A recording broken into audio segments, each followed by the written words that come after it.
नमस्कार भाइयों। जैसा कि आपको देखने को मिला है कि दाल रोटी बंद होने की वजह से आज एक नया कलाकार मासूम शर्मा भी संत रामपाल जी महाराज जी के ऊपर उंगली उठाने लग गया है। आइए देखिए पहले उसकी ये वीडियो। आर्य समाज के लोग रामपाल जैसे आदमियों ने सम्मानित करें। ऐसा होना चाहिए कि समाज में जो इस सत्याग्रह प्रकाश में वाले दे रहा है। जैसा कि आपने देखा, ये संत रामपाल जी महाराज जी के ऊपर टिप्पणी करता है कि संत रामपाल जी महाराज सत्याग्रह प्रकाश को या महर्षि दयानंद को गाली देते हैं। तो यह कि संत रामपाल जी महाराज जी ने कोई गाली गलौज या इस तरह की टिप्पणी कभी करी नहीं। बाकी काम तो इसके जूत खाने के दयानंद सरस्वती के, जैसा इन पुस्तकों में लिखा हुआ है। अगर वैसा समाज पढ़ ले तो ये मान लो अगर आज जिंदा होता ना तो चौराहे पे जला दिया जाता है दयानंद सरस्वती। मासूम शर्मा गू के पीपे में घी ढूंढता है। अभी इस पुस्तक का आपका एक अंश दिखाते हैं, सत्याग्रह प्रकाश। जैसा ये चौथे समोल्लास में बताता है कि अगर कोई स्त्री गर्भवती है तो उसका पति जब उसको काम वासना हो तो किसी भी विधवा स्त्री के पास जाके संबंध बना ले।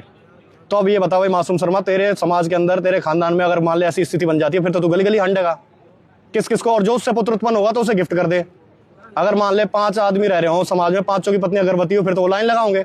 एक तरफ तो दयानंद सरस्वती ये कहता है कि पुनर्विवाह नहीं करना चाहिए, दूसरी तरफ तो वो वैसे वृत्ति कोई लागू करता है। ये समाज में तू लागू कर सकता है क्या? अपने खानदान में कर सकता हो तो कर ले भाई, हमें क्या दिक्कत है? हम तो नहीं कर सकते। इसलिए संत रामपाल जी महाराज बताते हैं कि पर द्वारा स्त्री का खोले 70 जन्म अंधा डोले। कि अगर कोई वैश्य गमन करता है या दूसरी स्त्री को बहन बेटी भाव के अलावा देखता है तो वो कुत्ता बनता है। ये स्वच्छ समाज बनाने का काम कर रहे हैं संत रामपाल जी महाराज। अगर तुझे इस दयानंद सरस्वती को ही मानना है, इस गू के ढेर को उठाना है तो ठा, हमने क्या दिक्कत है? दूसरा भाई, एक बार दयानंद सरस्वती की बात मान के विदेश चला जाना 3 साल के लिए, कमाने के लिए 3 साल विदेश चला गया तो उसकी पत्नी 11 पुरुषों के साथ संबंध बना के बच्चा पैदा कर सकती है। इस काम को भी कर ले भाई एक बार, कुछ उद्धार हो जाएगा तेरे समाज का, तेरा ही हो जाएगा। फिर गाना गा लियो, एक खटोला घर के अंदर, एक खटोला घर के बाहर, के एक नहीं होगी घर बैठा है, एक बाहर बैठा है, एक बाहर ने चढ़ रहा, तो बहुत बढ़िया लगेगा। इसको लागू कर समाज में, हमने कब नाटी है। मान भाई, कल ने तेरी बहन बेटी विधवा हो जाए तो उसके पास भी लाइन लग जाएगी।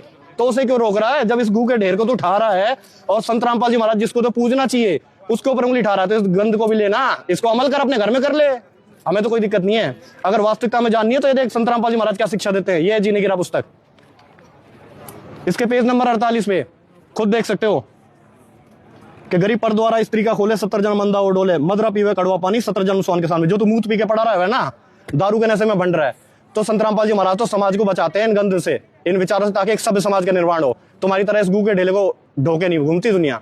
और भाई तू इतने मर्द वाले गाने गावे, इतना ही बड़ा मर्द है तो इस समोल्लास 4 को लाइव आके पढ़ देना, समाज को भी तो पता चले। जिसको तू लेके चल रहा है जो तेरे लिए बहुत बढ़िया है और जिसकी वजह से तू आदरणीय संत रामपाल जी महाराज जी के ऊपर टीका टिप्पणी कर रहा है, वो समाज भी तो लागू करे उसे। ना तो तेरे घर कुंबे में किसी का होता हो ब्याह तो उनसे ये पढ़ा के भेज दिया कर, भाई ये विकल्प है तेरे पास बेटा, इनको लागू कर सका है तू, ये तो तुम कर नहीं पाओगे। तो आज भी हम यही चाहेंगे, समाज ये वीडियो देख रहा भाई, कंपेयर करो सत्याग्रह प्रकाश को भी और संत रामपाल जी महाराज जी की लिखित पुस्तक जीने की राह को भी, और फिर देखो समाज में क्या चीज अपनाने योग्य है क्या चीज नहीं। उसके बाद अपना विचार करो कि हमें क्या चीज लागू करनी चाहिए सच समाज के लिए। सच साहेब।